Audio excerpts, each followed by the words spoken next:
All right. Okay. Excellent. Good morning, everyone, and thank you for being here. This is Coffee with the Mayor and City Manager. Welcome, Jess. Good morning. Merry Friday. Today is April 1st, and we're glad to have you all here. As we usually do, we'll go over and give you an overview of what's happening in Lake Havasu City, kind of the hot topics, and then we'll answer any questions that you may have on anything that we discussed or anything that might be on your mind. So we'll get right into it, and you may have noticed that we have a lot of different road work that's happening.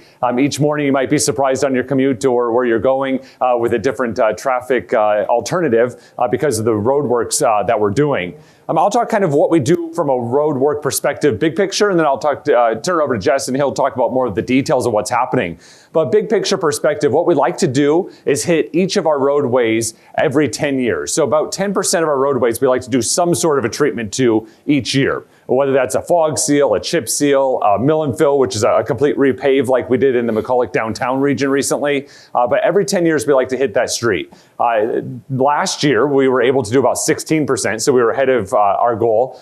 This year, we're able to do about 12%, and that is with the rising cost of oil that we're all experiencing. That's a key ingredient to a lot of the road work. So we're not as able to get as much done this year as we would like to do, but we'll be able to do about 12%.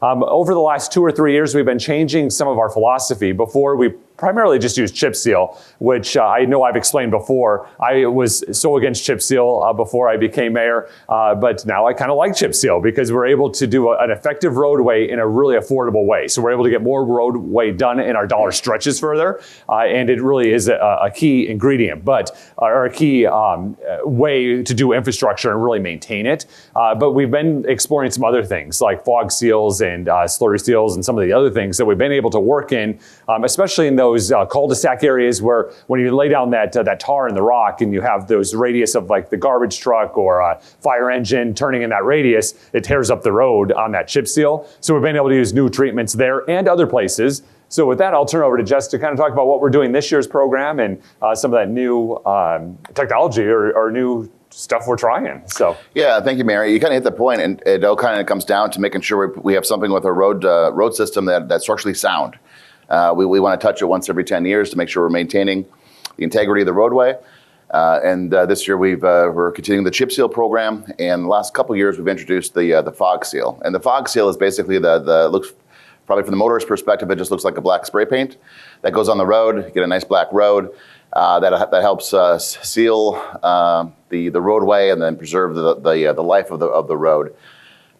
Chip seal is about $3 a square yard. So that's what it comes down to, and our ability to touch every road every 10 years. The road in the downtown, that's beautiful. We spent a lot of extra money on that to make sure that was a really special place for our visitors, for our residents, and that was $32 a square yard. So the difference between $3 a square yard and $32, we obviously can't do $32 a square yard, throughout the community. I have challenged our team, and Greg Frosty is our Public Works Director. Bill Young is in charge of our roads, and they're working with their teams on coming up with some different alternatives for maybe a future road project that we could probably share a little more detail next month or later this month. It's April, right? During the council work sessions. But we understand probably the main concerns we hear from our residents is affordable housing, short-term rentals, our roads. Internet was one too, but there's a plan moving forward on that one as well too. So we're listening and doing the best we can to maybe come up with a plan.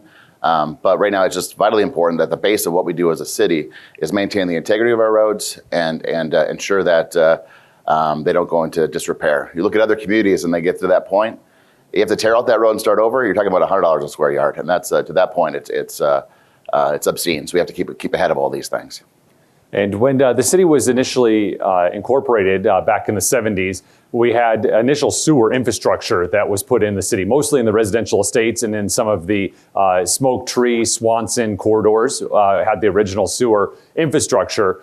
So being such, when we sewered the rest of the community, the majority of the community, we had to tear up the streets and put new roadways in. That wasn't the case for the residential estates. So these are the areas over by and surrounding the golf course. And so we are doing a treatment in that area actually now. We've heard really great feedback from the citizens that live in that area. But I'm going to turn over to Justin to talk about what that is. I can talk about it in really layman terms and you'll get it, but Justin can talk a little more technical. Help me out a little bit too. We're talking about it's the kind of like chip seal where we scrape the. Oh, so what we Yes. did in the residential estates. Yes. Sorry. Over in residential estates, what we did there is try to do something a little bit different.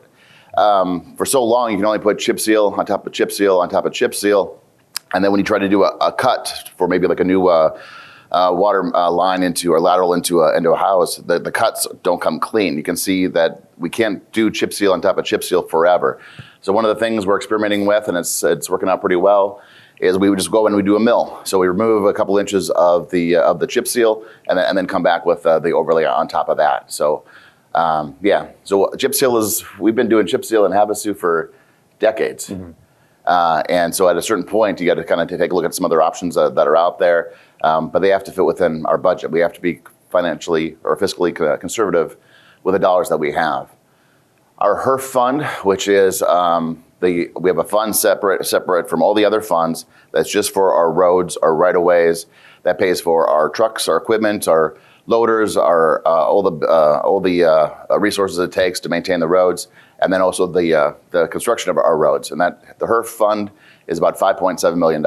So we try to stretch $5.7 million into maintaining and preserving and doing something with our roads throughout. So we're trying to do what we can, given the resources that we have, and that's another new approach that we're hoping pays off. Yeah, and so those roadways are 50 years old over in that residential estate area. And again, the neighbors in that area have said that what has happened, the contractors were fantastic to work with. We're working with all of the neighbors as they're coming and going, and the treatment seems to be working. It's only been down about 45 days, so it's still out, but we're hopeful that that's a good solution. If you drive in any of those areas, so Jones, Green, Fringe, T, Cup, all of those areas, you'll see that what a 50-year-old road looks like. And so it's a really good treatment that has gone on there, and we'll continue to do those types of things. As Jess mentioned, the HERF is the Highway User Revenue Fund. That $5.7 million that Jess referred to comes from the sales tax or the gas tax that we pay at the pump. So it gets returned back to communities, and that money is set aside specifically for roadway and roadway infrastructure. And those are the dollars that we'll use. The council has given direction to staff. I'm going to segue into the budget conversation now. Sure. I have the easy part this month about the budget. Jess has been living and breathing it for the last week or two, working really deep dive with all of the department directors on what the needs are in preparation of a council work session on the budget. And that'll happen later on this month. But at our very first budget discussion during our planning session in February, the city council gave direction to Jess and his team to look at other alternatives to increase the amount of money that we're spending on our road and roadway infrastructure. So let's expand the HERF dollars that we're getting based on gasoline taxes and look at other revenue sources or even using general fund dollars and what those options might look like to at least be prepared for a conversation with council at the budget work session. And when we do that, we will be able to have a better outlay of what our revenues are looking like, what the expenses and what the needs are, and then what the requests are coming from Jess and his team. Again, a big overview of the budget process. It starts from Jess's perspective last year already into the fall. And we then, as myself and my colleagues on the city council, meet in February, talk about our high-level needs and directions of where we want to go. Jess then does a deep dive with his team in February, March, in preparation for our April, May budget sessions. We'll have those sessions that generally last 2, 3, 4 hours a piece, go very deep into what our finances look like, what the needs and priorities are, what the feedback is that we've heard from all of you, our citizens, and what the priorities should be as we go forward. I'll talk about some of the priorities the council is looking at, and then I'll turn over to Jess to talk about what he's been living over the last couple of weeks and continue to do. So some of the priorities, as I mentioned, is additional roadway infrastructure. What's that going to look like?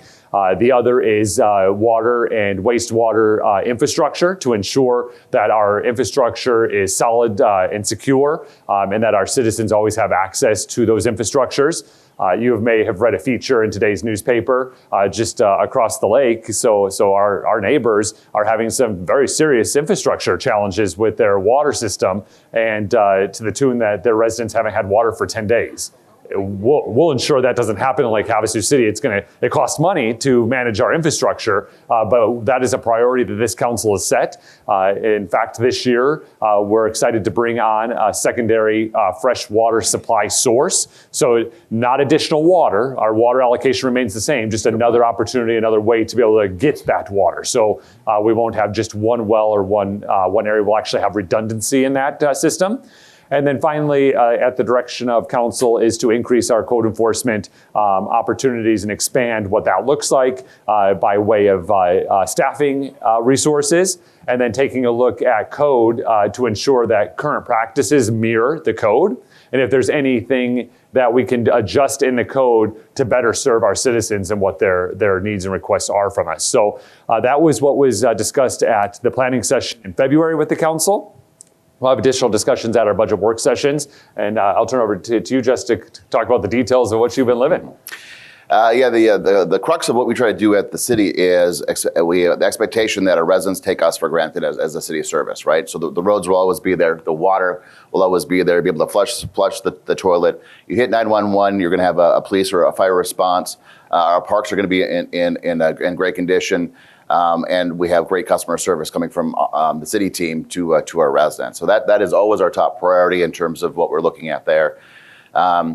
Mary, you mentioned this week. I think you're in the office a couple times this week, and you come in at 3:30, 4:30 in the afternoon, and he looks at me and goes, "You look terrible." I think depleted was the last description that he gave me. Yeah. I'm spending all day, every day this week, just going through every single department, every single division, working with the teams, and trying to come up with the best way to utilize the taxpayer dollar. We have a lot of conversations with how do you right now, when you go to the fuel pump and you're paying $5 for a gallon of gas, as a city, how do we set aside dollars to make sure we're in a good spot, project what the gas is going to be 14 months from now? And that's kind of what we have to come up with different mechanisms to figure some of those things out. And then fuel, obviously, the cost of pumps and equipment and all these things that are out there. We were talking about a seed. We all take for granted seed, which we should. Price of seed is rising if we can even get it. Cost of chemicals to keep the odor down at our wastewater treatment plants, that's skyrocketed. Cost of chlorine for our aquatic center, and we utilize that in our water and wastewater systems as well. That's increasing. So trying to get a handle on some of those things that throughout that budget process, and we don't want to put extra money in there that's going to be spent otherwise if those rising costs somehow are if we see some relief there. So lots of conversations and what that looks like, and trying to put together a plan for the council. I believe it's April 21st. Maybe Anthony could is it the 21st? April 21st, we'll have the first budget work session with council. That'll be at 9 a.m. on it's a Thursday morning. And it'll be here in this room. So if you're interested in those conversations, please join us. That work session itself will focus on the CIP or the capital projects, and then we'll come back in a few weeks and then dig into the operating budget. So so the CIP is the capital improvement plan, and that's going to be our big purchases or big infrastructure, big projects that are out there. We have a fuel tank, two fuel tanks in behind the building here in PD. ADQ, the state does not like those tanks, so that we have to pay extra money for insurance just to maintain those. We're pulling those out. That's one of the projects that's in there. We were supposed to do the HVAC system at the aquatic center. If you go in there, there's that muggy hot feeling, and it's about comfort as a resident when you go in there. But that humidity in that building is causing wreaking havoc on the walls and the entire building itself too. We had budgeted $2.2 million to redo the entire airflow system within that building. We got the initial estimates coming back, and it was $600,000 over budget. So we said we have to say timeout.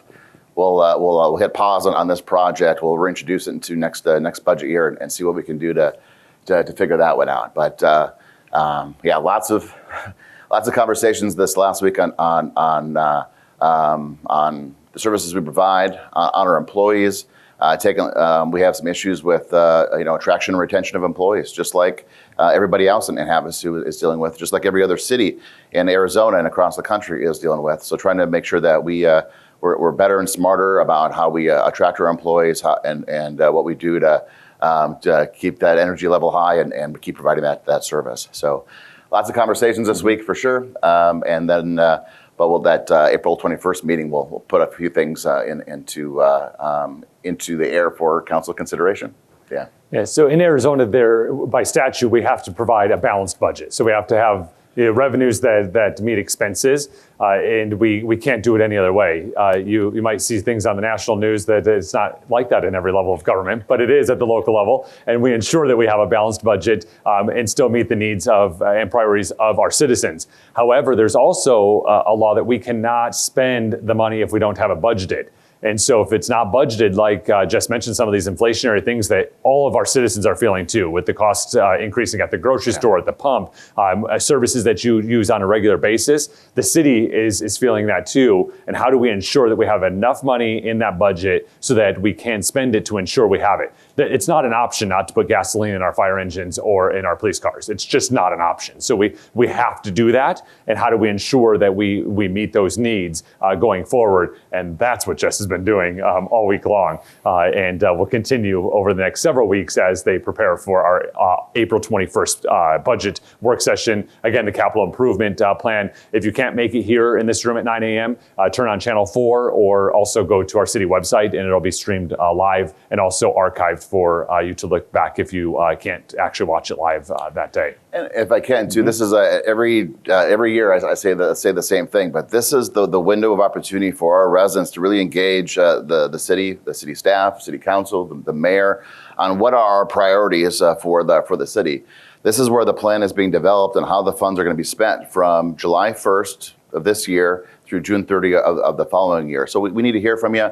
We can't always respond to maybe one individual that wants one thing that nobody else wants, but the conversations we have collectively as a whole, we can see patterns and we can try to read and interpret the needs of our residents and do our best to take that and put it into the city budget.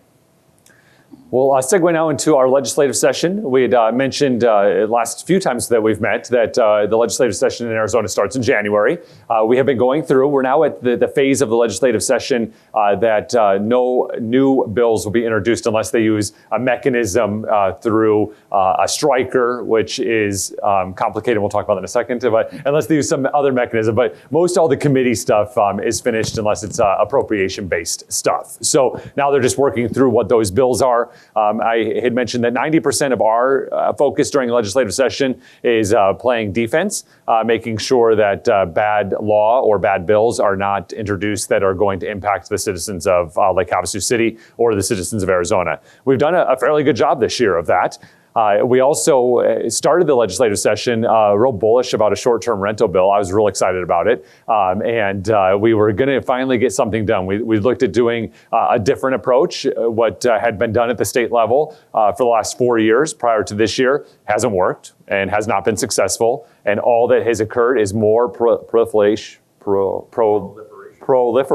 a big word on a Friday morning, of short-term rentals into our community and others and causing issues. And so let me just be clear, we're not against short-term rentals, never have been. It's always been an important aspect of what Lake Havasu City is since the 70s when people would come to the river. And so we're not against them. We are looking for local control to be able to support our citizens in our community in a way that makes sense for our community, which we successfully did from 2014 with an ordinance that we adopted managing short-term rentals that we were allowed to do for 2 years before the state decided that it was a statewide concern and they preempted cities and towns from doing anything other than what state law allowed for short-term rentals, which it didn't allow for anything, allowed them just to do whatever it is they wanted to do until a short-term rental moved into the governor's neighborhood. And then the governor's neighborhood, he lives in a neighborhood with big houses. And big houses then turned into party houses. So they were having 200 people come into these neighborhoods on Saturday for a wedding. So that's 200 cars, 200 people celebrating the union of a wedding. with dancing and bands and all of the like, and all of a sudden a bill changed that you can't have party homes. And so we're like, all right, we're onto something here. And so then the next year we talked about what the noise looks like, what the trash looks like, what the nuisance, just the general nuisance of it all is. And we really believe that the short-term rentals can be solved through education of the short-term rental owner, operator, as well as the user. So when we're on vacation, I'm sure this is what happens for me. I'm sure it's not unlike many of you. When you go on vacation, you might stay up a little bit later. You might be splashing around in a backyard pool or whatever that might look like. But out here in Arizona, in our area, that we have wide open spaces. And just having a normal conversation at normal voice level carries. And so at midnight, if you're trying to sleep and your neighbor's having just a normal conversation, it's carrying into your bedroom and really is impacting your ability to get a good night's sleep. Not right and not correct, and we need to be able to solve some of those things. So our approach this year was, let's do it a little bit differently. So I've explained this before, how a bill gets passed. We need it to go through the Senate, we need to go through the House, and then the governor has to sign it. The governor is a huge, huge supporter of the shared economy.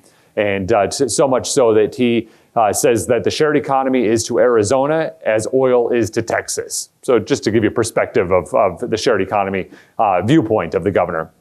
And so we thought if we can come in with really common sense approaches, that we should be able to, they would be markable differences for our citizens, and it would be a step in the right direction until we get a new governor, which is next year. So we were looking at notification. Currently, if there's going to be a zoning change in a neighborhood, you have to notify the residents within a 300-foot radius that we're going to be considering some sort of a zoning action.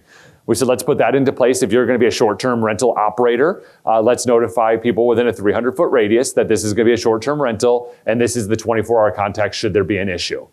We also wanted to have enabling legislation, which it does not require a city or town or county to do this, but it allows them to do so if they so choose through local ordinance to put signage on the short-term rental so that driving through the neighborhoods, you could identify the short-term rentals.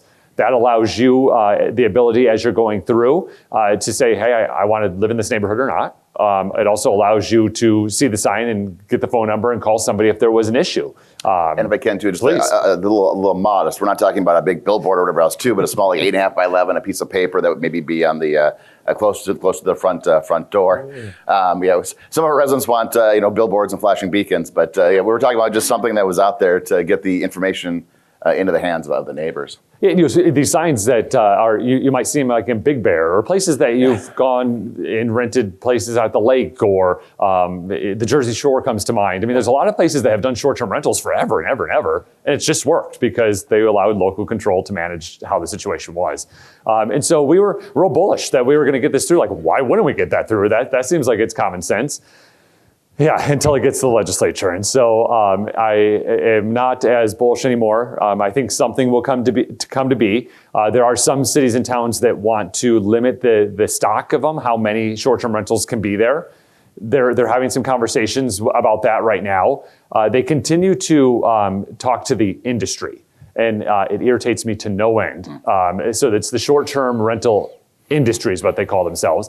They don't own any real estate in the state of Arizona. It's their members own real estate. They don't. Why are we bringing them to the table, especially now? I could have seen last year or the year before when we didn't have the support of the legislature. But this year, we have support across both aisles. Republicans and Democrats, from the most conservative to the most liberal, are all supporting of some sort of a change. And the governor's office has an appetite for it, maybe for an appetizer, to do something anyhow. So we now have all of the folks aligned to be able to do this. We just need to do it. And with all due respect to the industry, they've had years to self-regulate themselves to ensure that these neighborhoods were not in peril across the state of Arizona, across the United States, and across the world for that matter. I mean, you can read articles where they're impacting Venice. Venice, Italy is one, Rome, and then of course all of the cities in America as well. So I'll get off my soapbox on short-term rentals. We're still going to keep fighting the good fight to have a nice balanced approach where our homeowners can enjoy their free property rights, but everybody has equal access to peace and quiet within their neighborhoods. With that, Jess, I'll turn it over to you about the rest of the legislative session or your thoughts on Yeah, we're a little bit on the rentals. short-term rentals too, and just if we sound bitter, it's because we are.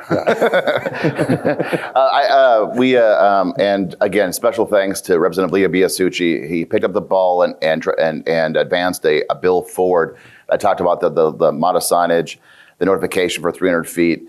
And then we wanted to start that conversation about these are businesses. They're in there just because they're in our neighborhoods doesn't mean they're not operating as a business. So we were advocating for the need for a business license. Just some really basic small stuff, and we were trying to take a baby step forward to get some relief into the neighborhoods, knowing that Governor Ducey would likely veto anything that would go probably beyond that. And then we're dealing with a lot of cities like the Sedona's. Paradise Valleys, where the governor lives, Scottsdale, Sedona, all these communities that they want caps. So they say like no more than say 5% of your housing market can be short-term rentals. So that's a tough one because again, we're not saying we don't want short-term rentals. We want short-term rentals that are respectful to the neighborhoods. And so how do you distinguish that? So that takes those conversations in a different direction. We have been for several years now. We're part of the statewide task force on short-term rentals for cities, which is a group of about 15 cities that we meet regularly, and we try to advance our needs through that, which then maybe it leads to some legislative action or words in a bill. They're trying to get a whole lot more stuff done that we know it's going to get vetoed by the governor, and we have bipartisan support. We can do some really good things. Right now, we're of that group. We're the one holdout that is saying that we don't support a moratorium. So the conversations that the mayor you described, that the other cities are having, and the legislators are having with the industry. So this is the Airbnb and all the big companies are saying, okay, we'll agree to a few things, and they're crumbs. But only if you agree to a moratorium, which means you promise not to touch legislation or support legislation for the next 4 or 5 years. We're saying, no way, no how, this is not going even close to what we needed to go. We're hoping for the new governor that comes in, he or she would be able to look at this a little bit differently than the past. You talk about when you're talking to the governor candidates, the candidates running for governor, talking about what's important here in Havasu. There's lots of things, right? But one of them is short-term rentals. So we're hoping that we can get to a better place. We don't have a lot of faith in this year, unfortunately, which is really, really tough because our residents it's impacting our residents. We're trying to do the best we can to advance that ball, but the legislative process can be very frustrating. And I'll fight for you next year. Thank you. Yes, Donna. Yeah, and there was an onion in the paper this morning about the city not doing anything about short-term rentals, and it couldn't be further from the truth. We are fighting, but words don't mean anything when you can't sleep at night, and totally understand it, and it's warranted because they can't sleep at night, and we get that. Also on the legislative front, a little more exciting that we are making some progress is on some water bills. Water obviously is the lifeblood of any community, most certainly Lake Havasu. Lake Havasu has been very good stewards of our natural resources and ensuring that we have water entitlements for full build out. That's around 96,000 to 100,000 residents within our community. I always like to preface that with, why do you want to grow to 100,000 people? We have to plan. That's our job, is to plan decades into the future. So that's what our opportunity is. So we may ensure that we have the resources available should that occur and that growth occur. But we do have those water entitlements, and we're in a good spot. But because we were so good, people are now looking towards us, and they want to have a little piece of our water. And because they didn't plan as well as Lake Havasu City did. And so they're looking at Colorado River water, and they want to reallocate it, or they want a portion of it, they want to buy it, they want to do all sorts of things. One of the biggest things out there is people buy land that have water rights, so generally agriculture land primarily. They then fallow the land, so they don't actually do any farming on it, and they take those water rights and they sell them to other places. So we don't agree with that. We don't think that's proper. We certainly agree with private property rights, but we don't agree with taking water from one area to the other. I mean, it needs to be as was intended. The water law is very, very complicated. It goes back to the Hoover Dam days and when they kind of created all of those systems. But What we're doing is we're supporting Representative Cobb, who's in Legislative District 5 out of Kingman, doing great work on water, and to try and do some common sense water policy. There's active management areas in the metropolitan or urban areas in the state for water management about wells and the like, and we're looking to do something on the rural side. What that would do is we'd be able to manage the aquifers that are there. It doesn't do anything for Lake Havasu City, except for if their water's managed better, they'll keep their eyeballs off of the Colorado River, which then protects us indirectly. So we're working on that and advancing that legislation. And those really are our two largest priorities, I would say, that we've been working on the most on the offense side of the legislative session. Yeah, and 100% water is critical. Majority of our time is, you alluded to the bad bills, so that's literally 80-90% of our time is looking at some of the bad bills that will have some impacts. Bills in particular that take the control away from the cities and provide it within state legislation. Let our cities, let our residents figure out the things at a local level that makes the most sense. But they promised us it'd be a short legislative session this year. No, it'll be short. It's going to be long, and it sounds like they're going to do a special session as well too. So a lot more work, a lot more time and attention will be applied in the upcoming months. Yeah. So the budget is the main objective that the legislature is supposed to do.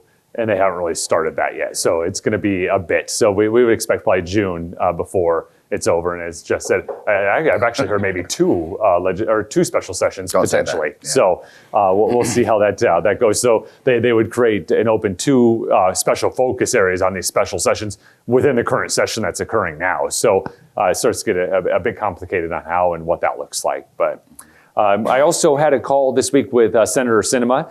She called from D.C. to talk about some of the work that they're doing. She also wanted to congratulate Lake Havasu City on winning the grant for the police station. So we've submitted a grant for about $4.5 million for work and infrastructure on this building. This building's over 30 years old. We're having some plumbing issues, HVAC, air conditioning issues. There's flooring, the gas tanks that Jess mentioned. Yeah, it's an aging building. Literally, the AC units went out like 2 months ago. So we were planning for all this, the need, and then AC units are out. Chief's on. He's calling me. He's in my office. What are we gonna do? We need to get this done. July's coming. So those are that's a big expense. We within this building, when it was designed to put in those the waterless urinals. Not to get too specific, but those have corroded the lines in the building. So there's certain times where that you walk through the building, you're gonna have a whiff of urine. Sorry, but this is putting it out there in terms of exactly what's happening. We have some electrical issues and just some things that need to occur. We did an assessment, brought some experts in, and they came back at like $4.3 million.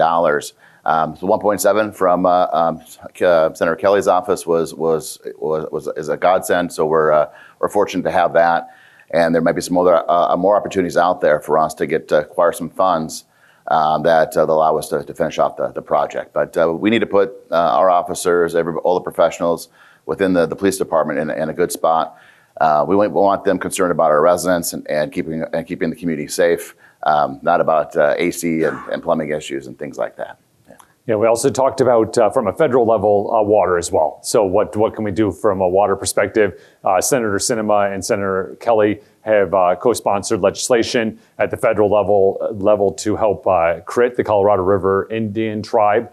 They have a lot of water resources and with an opportunity for them to be able to lease water up and down the river, which would help in our current drought situation that we're having because they actually could use that water as a vehicle to solve some of the drought stuff and keep water behind the dam, which then helps the entire health of the water system. So thank her for that work that they're doing, and we'll stay focused on it. But definitely in tune to what we have going on in Lake Havasu City. It's good that folks at the federal level even say the word Lake Havasu City. So right. So very, very excited to be able to continue to foster those relationships.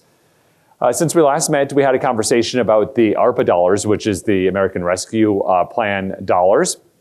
These are dollars that were set aside at the federal level for the rescue of communities. The legislation was based on COVID, but it's a stimulus program to bring money directly to cities, towns, and counties across America. Was what the idea was under the vehicle of COVID, using a variety of legislative pathways to get the money out to those communities as quick as possible. I know that's a mouthful, but that's because it's coming from the federal government and the way that they do it. So this is 550 pages, just the rules no, that's not the legislation. That's just the rules. That's like the 6th version of the rules. Yes. Yeah. The rules actually, the rules go into effect today, April 1st, that they put together. And so we had a discussion. The money was very specific in what it could be used for. And then there's like a broad brush that you can use it for other things. So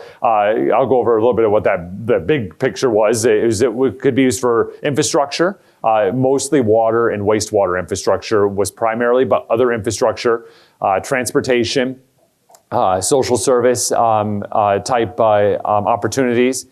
PD. Public safety was another one. So water, sewer, roads, public safety, parks, and that council appointed social service. Social service. So those were kind of the tranches. So we thought, how do we talk about what that's going to be as Justin and his team are going through the details of the budget process to come to a budget hearing? How do we talk about where that money is going to go? So in Lake Havasu City, our allocation was about $8.5 million over a 2-year period that has to be spent in a 6-year period or a 4-year period? It has to be encumbered, which in a plan in 2024 has to be spent in 2026. So that's how all of these have to go. So we kind of have to go quick, but not too quick. And how do we give a map to get there? So we had a discussion at our last council meeting, and we talked a little bit about road and water and wastewater infrastructure, parks and rec, and some public safety dollars, what that might look like. No decisions were made, but a great conversation was had that gives staff some insight into kind of where the council's mind is at. But there was discussion about some of our social service agencies. And so many years ago, well, not that many, but maybe 4 years ago, we had kind of this umbrella organization called Interagency that kind of handled a lot of different social service aspects for our community. So it did anything from the Big Brothers Big Sisters program to financial literacy to counseling to the food program. Food program, veterans programs, all sorts of programs kind of under this one roof, if you will. And it disbanded and left a lot of our nonprofits and social service agencies kind of fragmented or fractured throughout the community.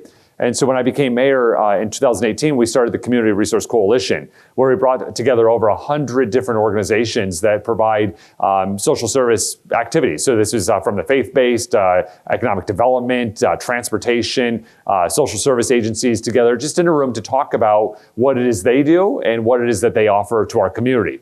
The intent was, one, to open up lines of communication because some of these organizations are competitive in some of the grants that they go after. And so there's a little bit of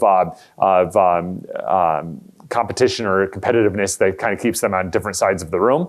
But also to see if there's any gaping holes of what is missing from, are there any things that we're missing that we need agencies to assist citizens with in some form or fashion?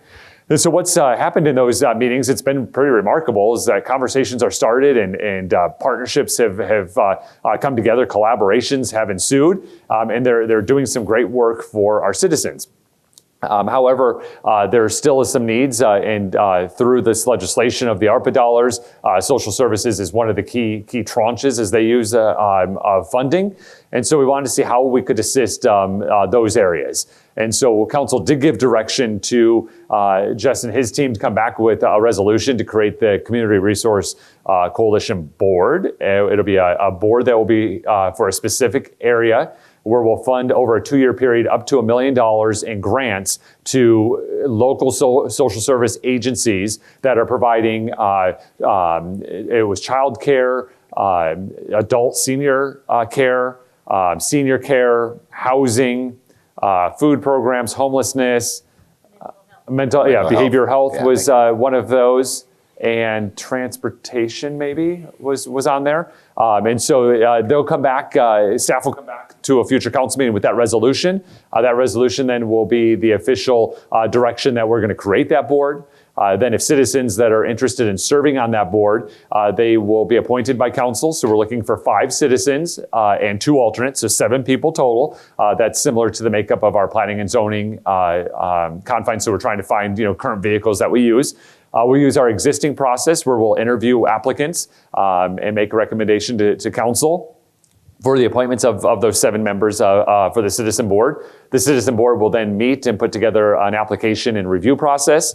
They then will accept applications. They'll meet with folks that are looking for grant opportunities to hear what it is that they're going to do with a strong focus on sustainability. What's that program going to offer from a sustainability standpoint? Like once the money's gone, what did our citizens get for that?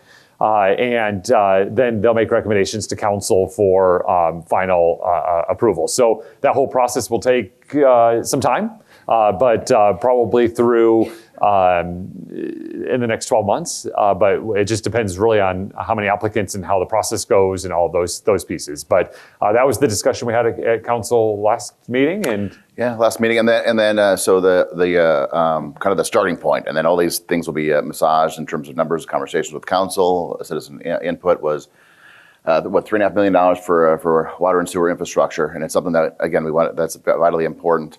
$2.5 million for roads, $1.5 million for parks, and what that looks like, and then $500 to $1 million. The math isn't going to work out exactly, but somewhere in that ballpark for public safety. We need a tower on the south side. Our officers in very specific locations on the south side, their radios aren't working. There's a blackout. The signal isn't there. We need a tower. We need some radio equipment. We need to put our officers in a position to succeed in that area. So those are some of the big dollars, and we're trying to take those one-time dollars. Hopefully, we're not going to get these every year because our grandchildren are already paying the price for what's occurred here. But we're trying to take those dollars, like you've indicated in the past. We didn't ask for them, but we want to invest it into our infrastructure and provide a long-term benefit. We want to look back in 5 years from now and go, that was a good use of funds. So that's where we're. That's the plan. Quick update on the courthouse and the downtown catalyst, just because we haven't talked about it in a while. We don't really have a big update, but the courthouse is still moving forward. We purchased the property on Acoma. Justin and his team are in the process working with Judge Kalali on all of the space layout, what those needs are, all of the details so that the plans can come forward. So we are moving forward on that. Again, just a real quick background. We need a new courthouse because we had a consolidated court over on College Street with the county, so the Justice Court, the Superior Court, and the Municipal Court. We've all run out of space there, and the county wanted us to deconsolidate. So we deconsolidated in place, and now we're a tenant of the county facility, but they want us out so that they can expand their court services. So their Superior Court and Justice Court has space needs that can't meet. We sometimes have access to one courtroom only for like a half of a day. It's a really busy place over there, so we're excited to get that moving. That's going to continue to move forward. And then Downtown Catalyst Project, they've been meeting with different stakeholders in the downtown area, users, the Parks and Recreation Board, just to name a few, and they're working on their elements as well. We actually have no upcoming council updates on that. I would think maybe June, July before additional council actions needed in either of those projects? Yeah, probably the Downtown Catalyst will be the first one that'll come back. We just got the costs back, and I'm going through them right now. Just got them back on the 30% design, and then trying to figure out what that looks like in terms of the budget and the will of the council. And then so that'll be that might be coming forward here in the next 30 to 60 days. And then the courthouse, we're working really hard on bringing in the general contractor as part of these conversations. We're meeting weekly. We just did a site visit brought everybody to the building and did a walkthrough, and then you can kind of see some things like that makes sense. That's a much cheaper, a much more efficient way of doing things.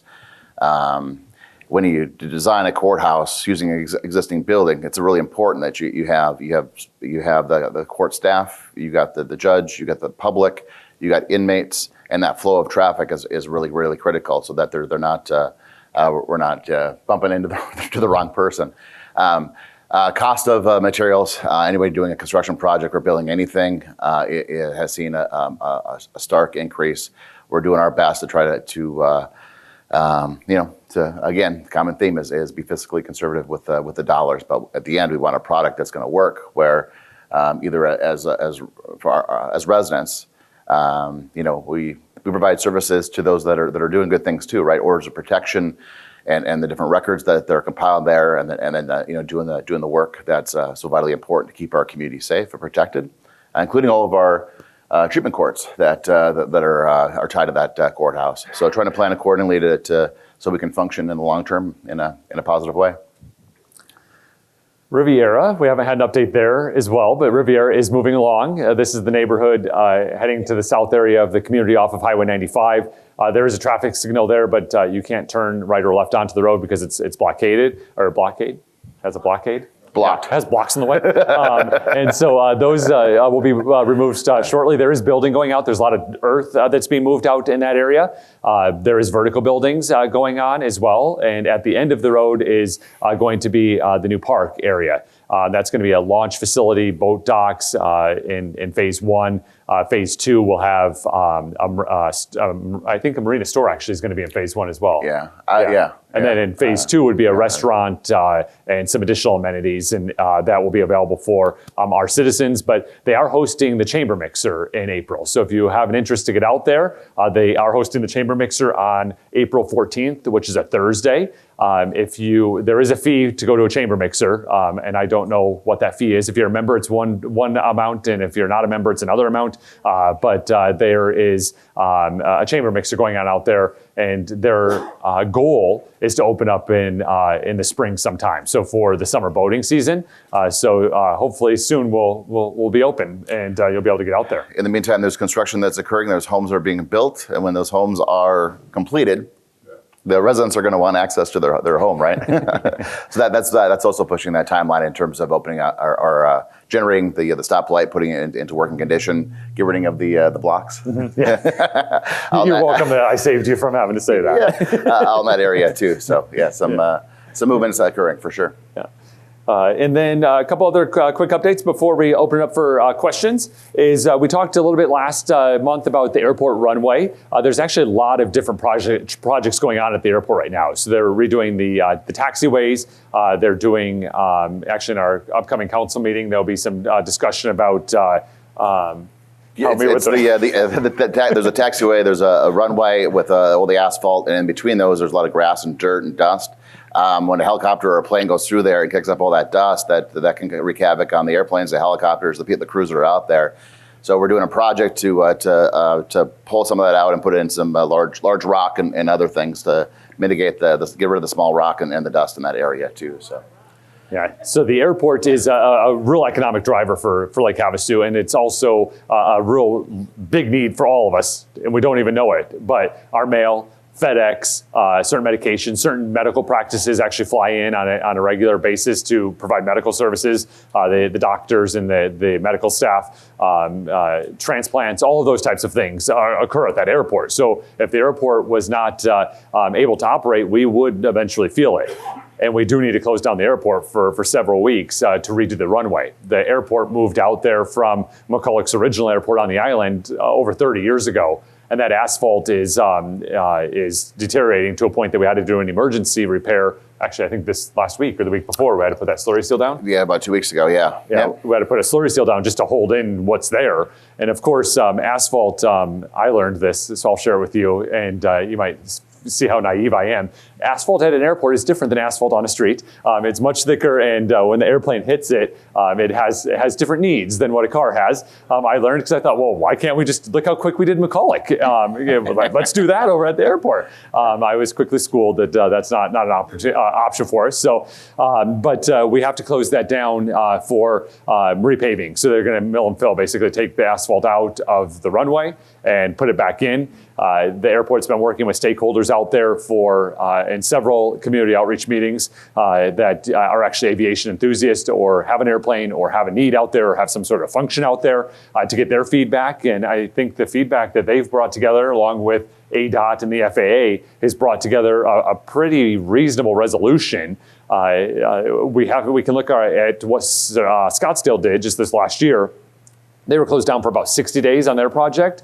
Scottsdale just a little different because there's so many other airfields within that area. So you could use Sky Harbor or Deer Valley or something else for some of those services that we would need. We don't really have that option here other than Kingman or Bullhead, which is still an option. But I think that we're moving in a good direction. So more of just an update that's out there. It's happening. We're talking. We're communicating. If you hear it or your neighbors are talking about it, there's conversations happening, and share your feedback and input on it. And at the end of the day, we'll do what's best. But the asphalt has to be replaced, and so we just have to figure out how do you do that to make that happen. And then we have a big citywide cleanup this weekend. And so if you want to participate, the 3 local Rotary clubs, the Marine Association, and other local groups and citizens have come together to do a citywide cleanup within our entire community. They'll be doing it on water and on land. There's a variety of different ways that you can participate. If you want to get free bags, trash bags to do this, you can go to Public Services over on College Street and get free bags, or you can stop by Michael Allen Furnishings and get free bags there on Acoma. And then on both the north and south end of town, sort of near the welcome signs, there'll be big Republic Service dumpsters that you'll be able to throw all the trash into that you collect. We will share today on our Facebook page, the Lake Havasu City Municipal Facebook page, the details. So if you're interested, it starts at 8 a.m. tomorrow. But really the intent is just for every citizen to get involved. So if you can't go out and get involved in an organized fashion, maybe you can clean up a small section of the wash behind your house, or maybe a vacant lot next door that has trash or plastic or something along those. If you even just pick up one thing, it'd be fantastic. And what we're going to share on our Facebook page, there's a contact for Carrie Hemme, who is the leader of this effort. Just email her with what you did. And, we did 1 bag, we did picked up 1 piece of plastic, or we did 10 bags. She then will include all of that into a report to Rotary International and really highlight the cleanup efforts and collaborations that occurred within our community. So again, that's tomorrow, April 2nd, starting at 8 a.m. If you're interested, look at the Lake Havasu City Facebook page later on today, and we'll share some of the details on that. And finally, we have April is Child Abuse Prevention Month, a cause that we could all champion. But there is an event tomorrow that is put on by Haven, which is, again, tomorrow, April 2nd, from 12 to 4 p.m. at the Aquatic Center. It is free, and it is going to include raffle baskets, community resources, a bounce house. There'll be a pinwheel coloring contest, again, for a free swim day at the Aquatic Center. Again, it's presented by the Haven Family Resource Center and the Mojave County Child Abuse Prevention Council. So take the family down and enjoy a free afternoon over at the Aquatic Center. Let's all work together to help ensure that our children are safe within our communities. So we'll also be issuing a proclamation naming April as Child Abuse Prevention Month to highlight that and ensure, again, that we keep all of our children safe. With that, Jess, do you have anything else before we open up for questions? No, just that cleanup day is tomorrow. I think that's probably a really good excuse to create some honey-do lists, right? Yeah.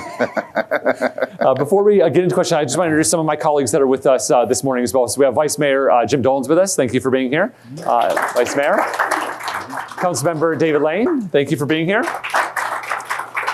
Councilmember Cameron Moses. And Councilmember Lane will also be our microphone pass-arounder. So we'll now open up for questions. Yeah, I have lots of great words this morning. So yeah.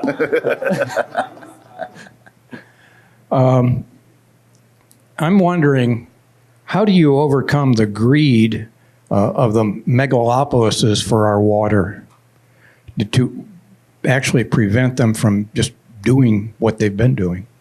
Yeah, great question. So the greed from folks that are buying up land that have water rights on them and then trying to sell them, we have successfully been fighting them. So this fight initially started up in Mojave Valley in, I would say, 2015 14 or 15. You may have read in the newspaper recently that the county actually bought a parcel of land up in Mojave Valley, agriculture land. The article in the paper and the news was that the county board of supervisors was extending the lease, that they're leasing it out to a farmer to actually farm the land. But they did that so that they would have a seat at the Mojave Valley Irrigation and Drainage District to prevent some of those things from happening. We've been active and involved in the fight since then, and so far have been very successful. But with some of the legislation that Representative Cobb is introducing, that will ensure from a state perspective that it can't occur no matter what greed or business interests try to interject themselves. And also the legislation that Senator Sinema and Senator Kelly have introduced at the federal level, specifically helping CRIT, the Colorado River Indian Tribe. And that also was recently in the news with Chairman Flores going to D.C. to testify on that bill. And so we are in a support mechanism, but we're leading the way from a support perspective to fight that and ensure that water remains available to all citizens. What kind of support are you getting? We're getting great support. Yeah, so I mean, this is Representative Cobb has ran a bill similar to the one she's been running now for 4 years, three or 4 years, and it's actually getting committee hearings, and it's looking like it's going to come to fruition. And at the federal level, it's moving together. It just at the federal level, everything just takes a little bit longer than we would think it should take, but that is moving together and has bipartisan support. Mayor, you had a meeting with ADOT for 95, and you have 18 months to initiate this project. Give us an update on 95 and when it's going to start, because it's going to be a real pain for our residents when that starts. Yeah, so Highway 95 is, again, a great thanks to Representative Biasucci with the support of Senator Borelli and Representative Cobb. They really championed this for us. And what it is money in the general fund of the state of Arizona to take care of their highway. So Highway 95 is a state highway run by ADOT, and they're responsible for their own infrastructure. Legally, we can't go on ADOT property and use our monies to do anything. But any day or trip on Highway 95, there are certain sections that your teeth will chatter right on out of your mouth if you go across that, especially into the thresholds of the intersections where they haven't touched in many, many years. And so the money that was appropriated through the general fund was enough to do from Sarah Park to I-40, as was directed by the district office. However, now that we're into it, it's not enough money. And so Jess and myself and others went down to Phoenix and we met with ADOT. We also had Senator Borelli, Representative Cobb, and Representative Biasucci they were in the room on a phone. They were supposed to be in the room, but ended up they got called away to the Capitol, but they were on the telephone in there, and we were able to talk about mechanisms to ensure that they do what is right. So what they want to do is they want to do curb to curb, they being ADOT. Curb to curb would literally just come through and pave the road curb to curb. They wouldn't go into the intersection right-of-ways that they have. And right now, if you go to any of our intersections, so Industrial, South Palo Verde, Kiowa, any of them, you'll notice about a 10-foot spread that almost looks like it's dirt. So you come from city roads to like this 10-foot real gravelly, gross-looking section, and then you get onto the highway, which is a little less gross than that other section, and they don't want to do that. And so we want them to do the whole thing. Like, we need a roadway that's going to last for another 15 or 20 years, because we're not going to get another opportunity to do this.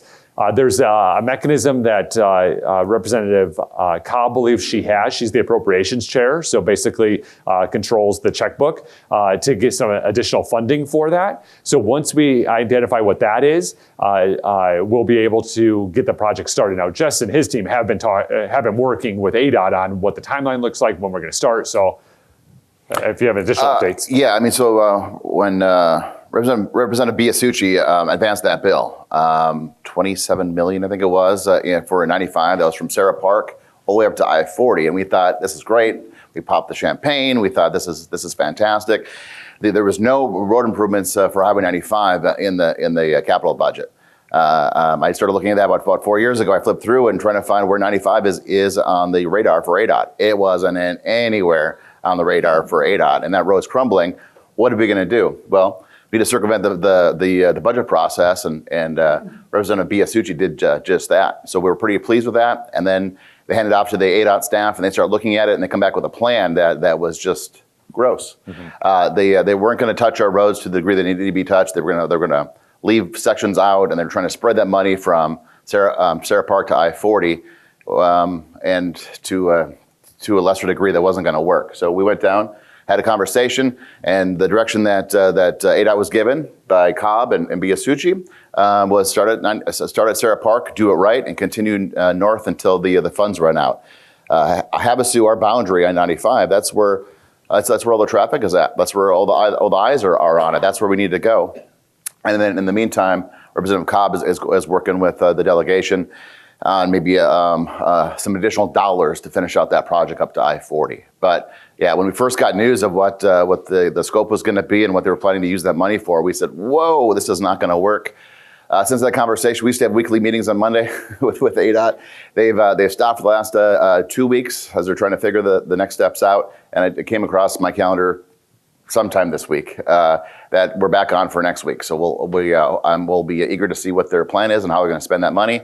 But our expectation is they're going to start at Sarah Park, travel north, and get our intersections done and finish off the job the way it needs to be finished off. And we did talk to, in addition to going north to Sarah Park, save a little bit of money for the I-40 interchange, because you'll lose a car in some of those potholes if you hit it. So save a little money for that.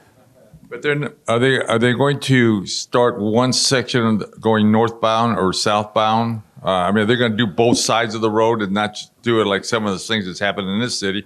They start one section and leave the other side unfinished. Are they going to do it all at one time? Yeah, I think that's too early of right now in the process for us to answer how they're going to do it and what contractor they're going to hire to do it. So I think it's just too early for us to know when and how all of those pieces are going to happen. In addition to, just since we're talking about Highway 95, we have increased traffic and we have increased demand into our community. And as we're growing, that highway is frustrating at best. And so we're working with ADOT to do synchronization of the lights so that they actually synchronize on 95.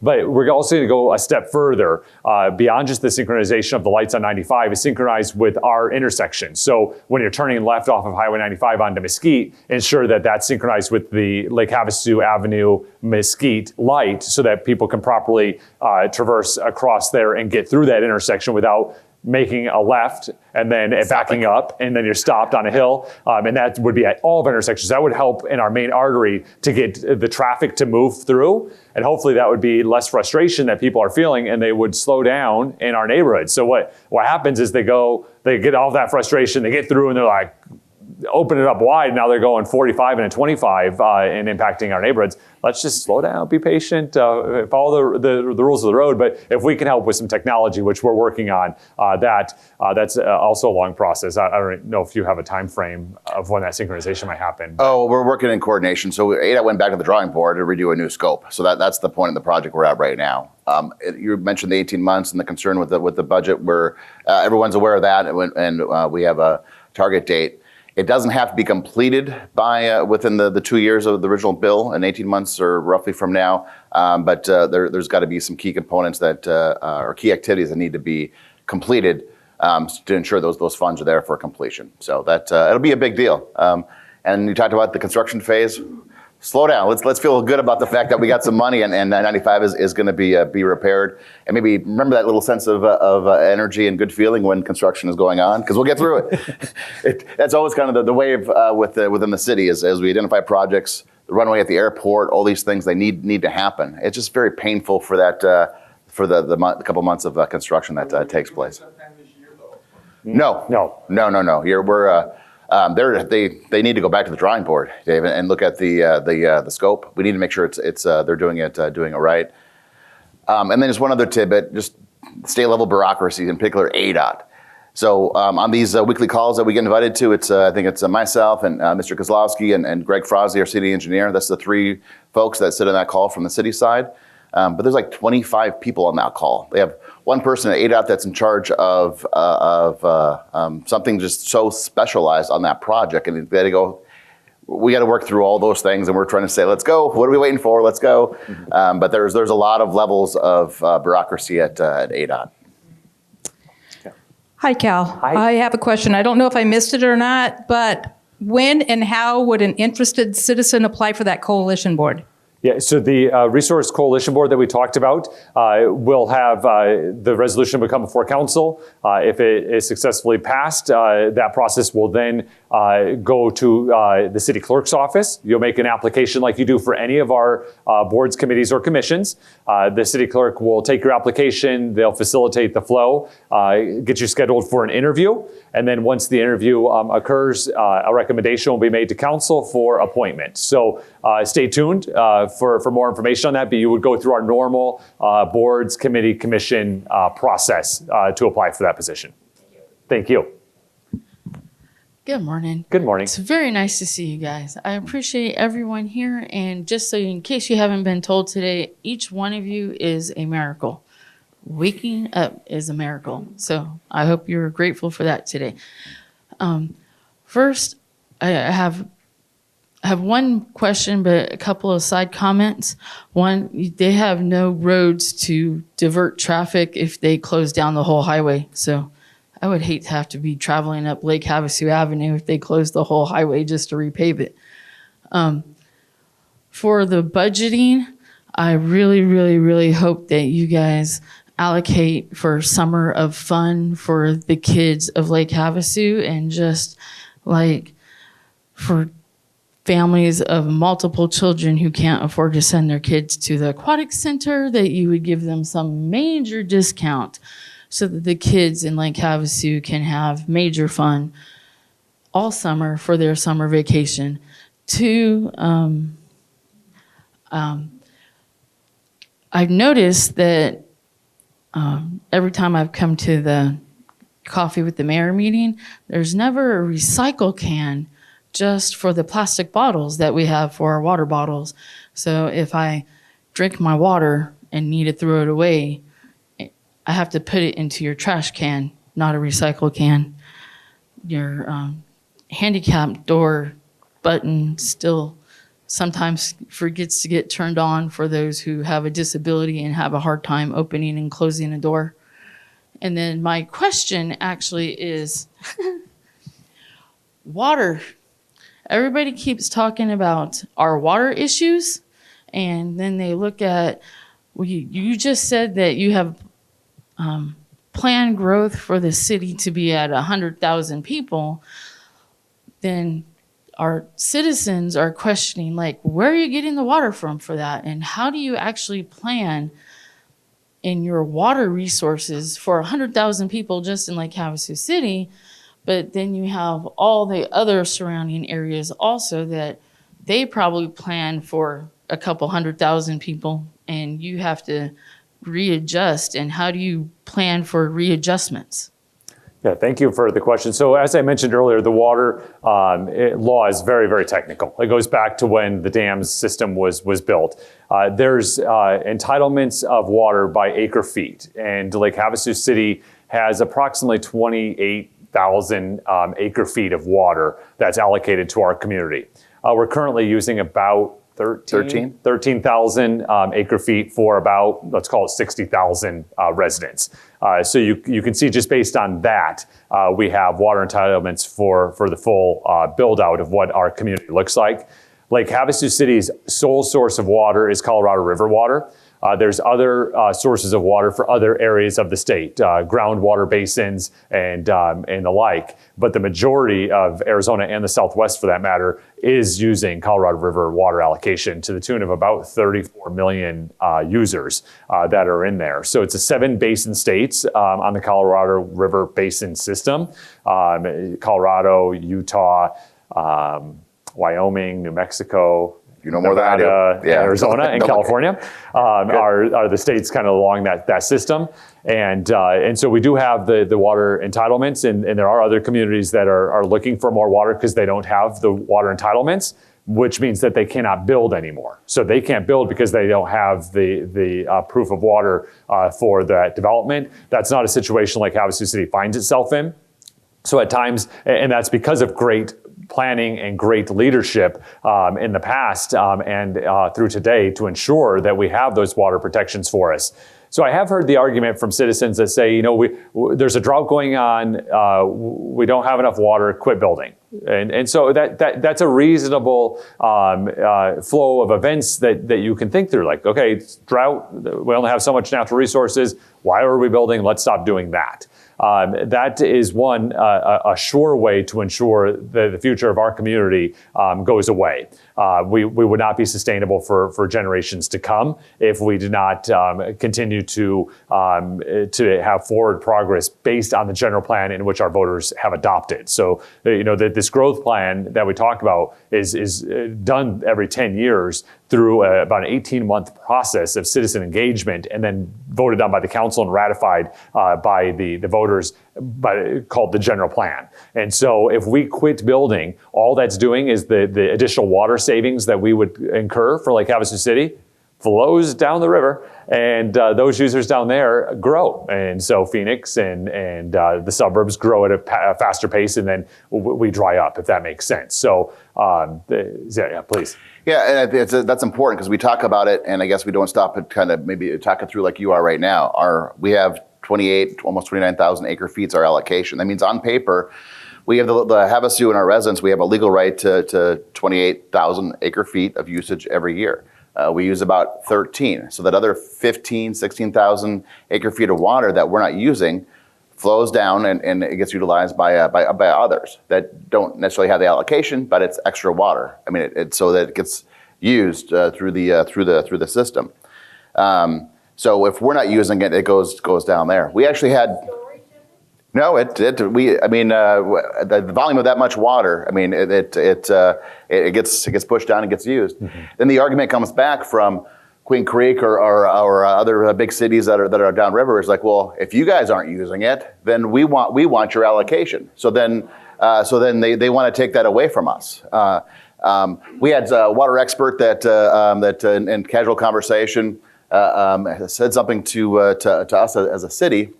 Basically says, what you guys need to do is turn on your faucets and make it look like you're using more water than you are, because that way, then they're not going to take away your allocation. We're like, what are we talking about here? No, this is a big picture in terms of water conservation and using our resources wisely. But that was a knee-jerk reaction to the fact that because we're conservative with our water use out here, then it opens the door for the arguments downstream to say, well, if you're not using it, we want it permanently. And then another quick note in terms of water conservation, why that's important and why we would never turn on our faucets is the leadership that you alluded to over the last several years in Havasu has put us in a spot where the water use that we're using right now, or our allocation, is the same level or less than it was 10 to 12 years ago. How great is that? Yeah, how great is that? We were growing as a community with population.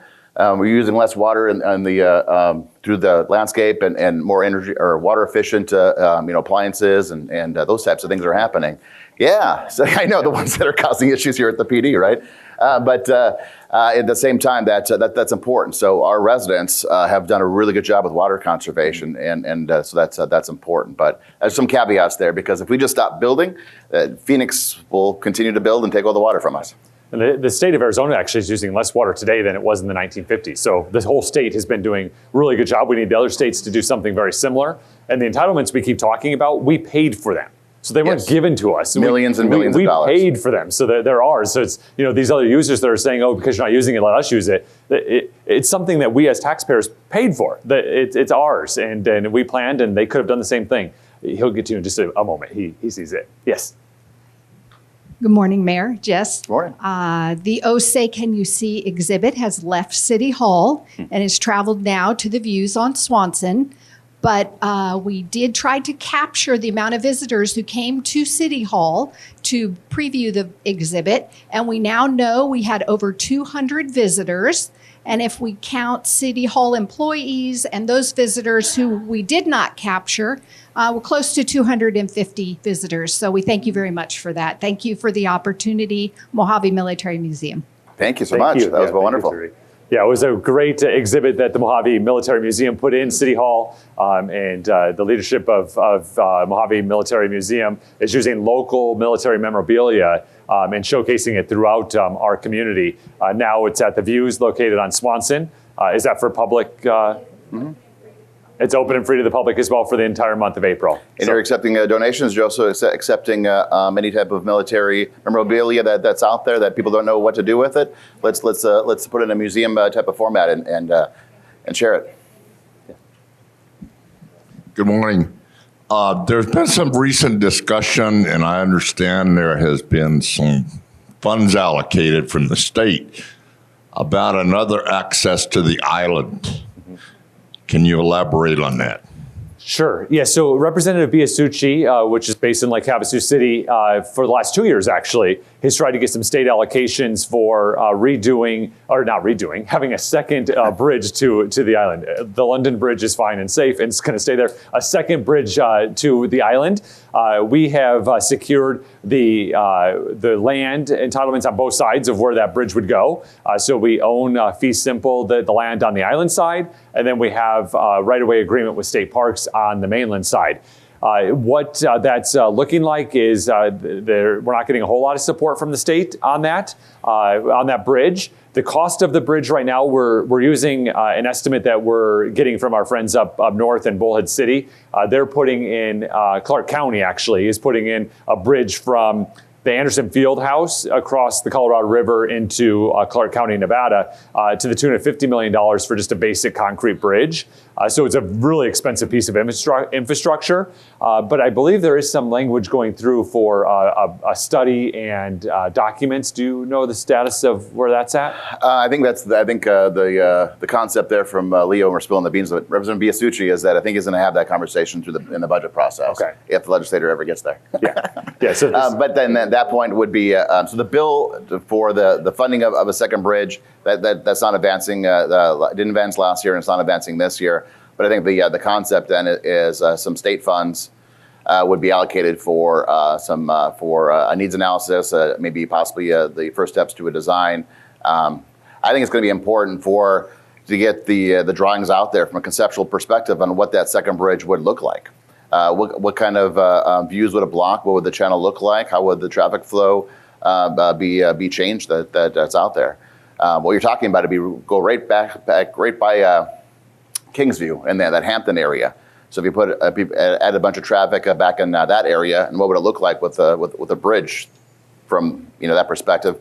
So So, I mean, when it comes to the bridge, just to be frank about it, we don't know if we need a second bridge. Do we need a second bridge because we've always been told we need a second bridge since the 70s? Or do we actually need a physical second bridge? And so we don't know the answer to what that is. And so there's new technologies that that allow you to change traffic control. So you see them in British Columbia up in the Vancouver area. There's a bridge that they changed the lanes of traffic to both going south at one point and going north at another point, and it works and there's no traffic accidents when it comes to it. If we need a second bridge, 100% would support a second bridge. But again, there's lots of things that you are sometimes just always told that we need, so we think we need it. But do we need a $50 million second bridge? And when you're taking a picture of the London Bridge, which is a beautiful masterpiece, do you want a concrete-looking interchange bridge going across the channel as well? Or do you want to look out and see a view from the bridge, and when you're normally seeing a beautiful mountain landscape and the sun sets, now you're seeing this bridge? If that's what's needed, we've planned accordingly to have it with having the ingress and egress. But there's also additional things that need to be planned with the connection to Highway 95.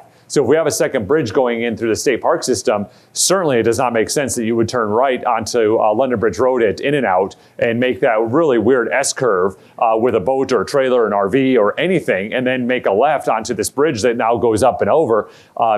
So we don't know the answer. So if we get this support from the legislature with these fundings, we can take a look and see what is it that we need. we have in-house already, we have such a fantastic public safety division with our police and fire. They know how to plan for these types of issues. So when we have events or closures of the bridge or any of those types of things, we have a mobile command center that is over on the island, and it operates just as any other functioning public safety vehicle to be able to address those types of needs. Although the London Bridge is historically a very, very old bridge, it's a modern bridge, and it just has the London Bridge facade on it. It's structurally sound and stable, and we have no issues with it. And so, again, we would support what the need is, but we need to have data to see if that's really what it is we need versus it's just what we've always been told. And I'm over on that bridge 100 times a day, I feel like, going between my two offices. And it's really rare that I see traffic backing up. Is it heavy traffic? Certainly. But I'm still able to make a left turn, if I'm even allowed to, out of that parking lot to go across the bridge. But I'm able to do it, and I've not been in a bad position. So yeah, we'll look at it and see. So we're planning accordingly should a second bridge be necessary, and we're looking for grants or general fund opportunities to get that data for us. Has any consideration been given to a tunnel? Funny you mentioned that. So we have looked at what we were calling a channel, so underneath the channel, and we looked at some technology for a tunnel and what that would look like. It actually looked very promising in our initial two calls, I would say. The first two calls, very promising alternative from a cost perspective and from a visual perspective as well. But then by the third call, we started getting into the specifics of the money, and it's not as reasonable anymore. But yeah, we're open to all avenues. Then we've also even looked at and talked about what does maybe a pedestrian bridge look like connecting the park system, Rotary and London Bridge Beach Park. And maybe that helps with some of the traffic that would otherwise go across the bridge, vehicle traffic that would go across the bridge because they could park at Rotary and easily get across to both of those parks. So we're open to all different perspectives and ideas on what that looks like. But $50 million is just so hard to swallow. And let's see what really happens when Clark County finishes that bridge, what that looks like. So, yeah, thank you for the question. I'd like to do a follow-up on the 28 to 29,000 acre feet of water rights, and I have a series of related questions. First is, what is our local rank in the priority system on that? And then I'd like to point out that the Southern Nevada Water District in the Vegas Valley has cut their water consumption in half of what it used to be to help spread, and they have a very aggressive conservation program, especially of replacing lawns with gravel, basically. And then my real question is, how long does fog sealing last? How long does chip seal last? How long does slurry seal last? And then how long does pavement last? All right, thank you for the question. You got it? I'll take water, you take roads. Is that it? All right, so on the water side, Southern Nevada Water Authority has done some great conservation programs, as has Lake Havasu City, but they didn't voluntarily give up that water. They were told to. Lake Havasu City, like most of the on-river water users, are fourth priority water users. Those are what the contracts are with the Bureau of Reclamation. And so fourth priority, when all of this legislation happened, again, back in the 1920s and through the 30s, 40s, 50s, 60s, and then into the 70s when it was all kind of ratified, it prioritized water-based uses. And so first priority waters are a lot of the tribal waters have first priority. So the original uses of the land got that first priority, and then moving up to second, third, and fourth priority. Kind of an interesting bit of trivia, if you will. When Robert McCulloch was looking to get his water entitlements to build his community back in the 60s, he put in an application in 1968 for water, and it was in and sat on a desk. And then magically, after the magic date of September is when it was heard. If it would have been heard before September, we would have a different priority rate than we have today. By just days. Yeah, really. by days. I mean, it was, I think it was probably purposely done, but now we do have fourth priority right, but that's pretty much what all of those water contracts are within the state of Arizona. And then Jess, do you remember all the road types? Yeah, no, for sure. So, in terms of like how long does a specific road project last, whether it's a chip seal, fog seal, slurry, it's all going to depend on a majority of different conditions. What's the traffic count? What's the turn radius? All these other things that are out there. In general terms, chip seal 10 years. Fog seal will extend the life of a chip seal or pavement project by give or take. You're writing this down, so I feel like I'm on. maybe extend the life about 3 to 4 years on fog seal for that's really what it's doing. It's taking the existing road and sealing it like you would, I guess, seal a deck or seal something within your home. You're trying to seal it, to preserve it, to extend the life. So that's what the fog seal does. Slurry seal is something that Bullhead City does, and they get lots of good rave reviews back from their residents up there. They bought a machine, and the city employees put slurry seal down. Slurry seal will last about 5 years, but it doesn't help with that with the core base of the road system itself too. Eventually, you're going to have to do something different. Did I answer your question? About what? Pavement. Pavement. Look at Highway 95. That's about 22 years old. So it should have been replaced about 5 years ago. Yeah. Again, traffic counts have a big impact on that. All right, we have time for 2 more questions before our time's going to be up. So real quick question. We'll do 3. Yes. Real quick question and a quick statement. So, they scraped our neighborhood in the residential estates area almost a month ago, and I was wondering when are they going to do the actual work on it? When they put it down. And then just an announcement to the residents here. We had the pleasure of going to the reopened Black Bear Diner last night, completely remodeled. It's great. We ran into the director of operations for this area, who handles like 15 Black Bear Diners, and they're doing a great job there. He took care of all his employees while they were closed and paid them their full salary. Yeah, nice. So we should go support them. They're doing a great job for our city. Yeah, thank you. The road project in the residential estates, we did the mill, and then we're coordinating the efforts. Chip seal started this week, I think, right? So chip seal started this week, and we're using the same contractor for the chip seal to come to that neighborhood. So it's a more cost-effective way to plan that timing-wise. Yeah. Would you elaborate a little more on tannerite for those that are not familiar with what goes in the trash, the dumping? Yeah, sure. So I think the next question is Christine. And those are Christine's words. So Dave, if you, or Councilmember Lane, if you want to give it to Christine, I think she has a comment or a question, and then we'll wrap it up and answer that at the same time. Sure. Yeah, thank you. You got the floor.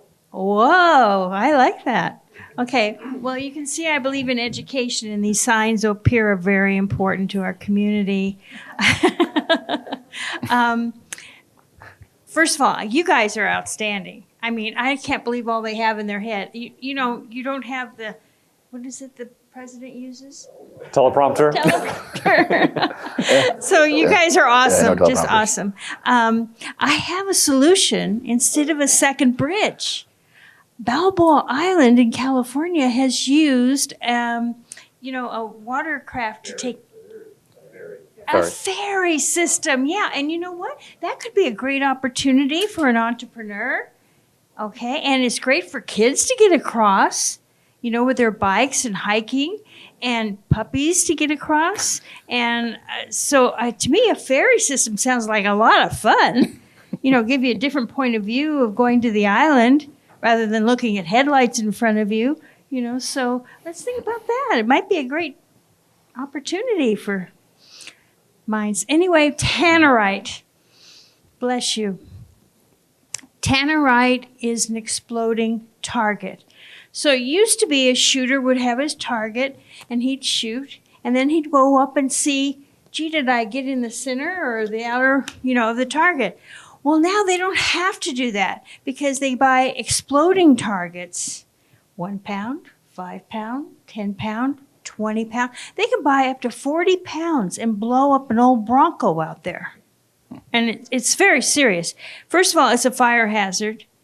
The rangers, it's $1,000 fine if you're caught doing it. And plus, it's very expensive, so I don't know where these guys are getting the money to do it, but they do it. And the problem with my area, I live in the equestrian area, I'm hearing these boom, boom, boom blasts, and it's scaring the horses, it's scaring the animals, and it's scaring the residents. And I remember the police chief said he heard it one time on the south side, and he thought, what's going on? It's, talk about noise, it's bad. And so we need to stop selling it. I had 90 signatures asking the city to ban selling it in Havasu. What a concept. We just don't tolerate tannerite. But you're hearing it everywhere. So now people know. And I got the best compliment from Sam Scarmato. You know who he is? He owns Sam Shooters. He said, Christine ruined it so he can't blow up his backyard. Thank you. Yeah, you know what? We are a desert community. We're more desert than anything else, more than lake. And so I really want to protect our natural habitat. People came out last weekend. We had a huge pod. Protect Our Desert. It's our 4th anniversary. Can you believe that?